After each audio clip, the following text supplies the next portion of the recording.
it's a really tricky question. It's a really tricky question to answer. What is the meaning of life? And what I'm going to say right now is that I'm not going to oversimplify it. And I'm not going to give you cliched answers. It'd be so easy for me to say, oh, it's about love. Or, oh, life is about family. When we really boil it down, life is about family. Because for one thing, I don't believe in those things. So I'm not going to sit and lie to you. It's not that I don't believe in love or family. I just don't think they're the meaning of life. I mean, what if you don't have love or family? Does that mean your life is meaningless? I don't think that has to be the case. And they're very fundamentally limited. So these simplified answers, I'm not going to touch them. I'm really not going to go near them because I just think they're very simple little phrases we use to try and describe something that is monumental, and it's kind of, it gives me pause to talk about what is the meaning of life. However, and this is something that I myself would be guilty of, maybe not so much nowadays, because I think I treat topics with respect, and I don't overcomplicate them for the sake of overcomplicating them. I just go into a lot of detail. But it is it's very tempting to overcomplicate this. To give very long and sort of complicated and ungrounded answers that they sound nice and they sound well reasoned, but actually when you try to apply them to your life or you try to relate to them, you find that you can't.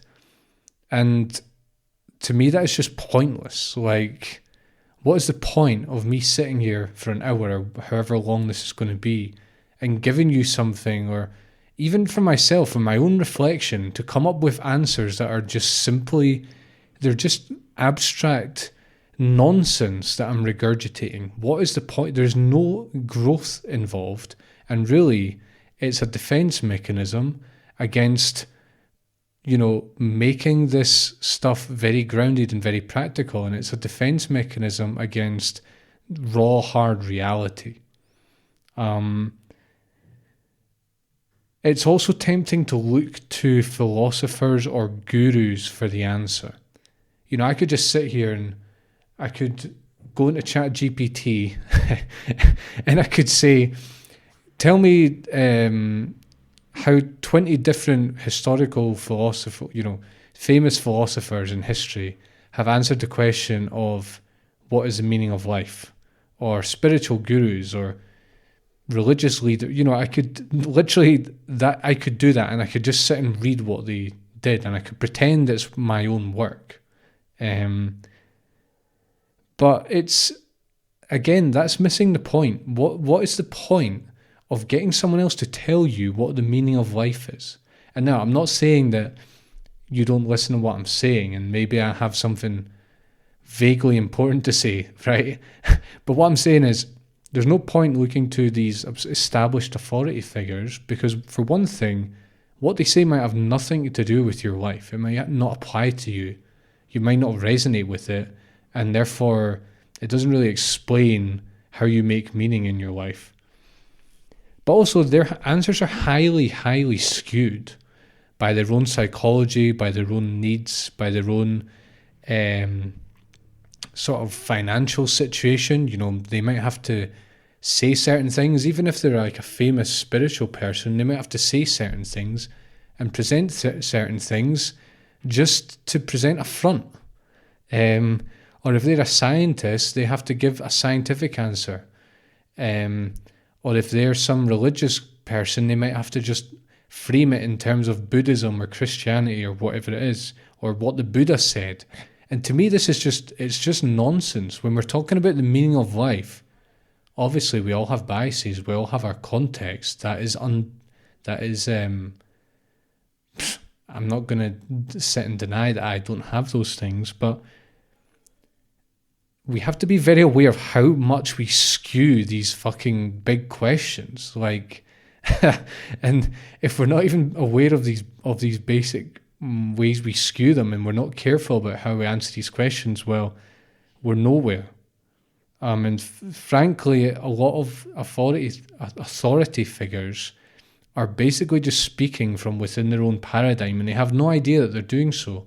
And not only that, they're speaking from psychological needs they have, from bruises they have, from enemies they have, and we don't want that with a topic like this. And quite frankly, I'm done with just parroting gurus, and I've done enough of that. And I'm writing my own books now, and I want to develop my own outlook. Another problem with this question is that many of our answers simply beg the question.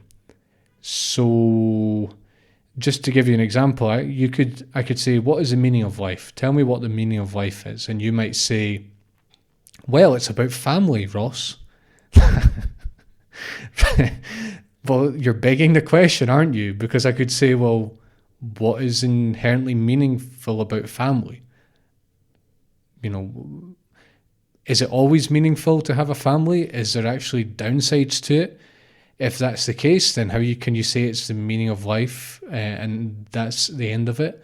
What if you don't have a family? There's plenty of people that they either don't have brothers and sisters, and their parents are no longer here, and they don't have aunties and uncles, or they're just estranged from their family.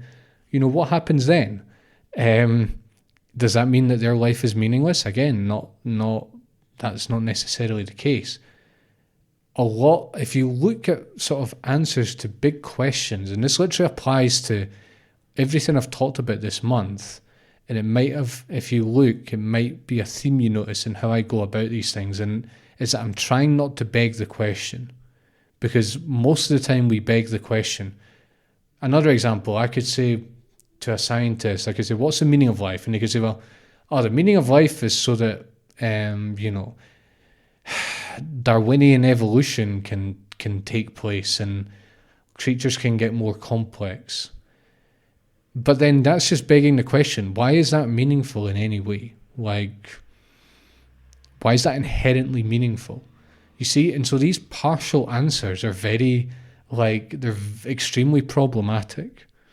And that's not to be cynical and dismissive of them, as if to say there's no meaning in family and there's no meaning in, biological evolution or whatever answer you want to give. But it's just to say, that may be your answer, but think more deeply and more broadly about it, and you realize it's a very partial answer, you see.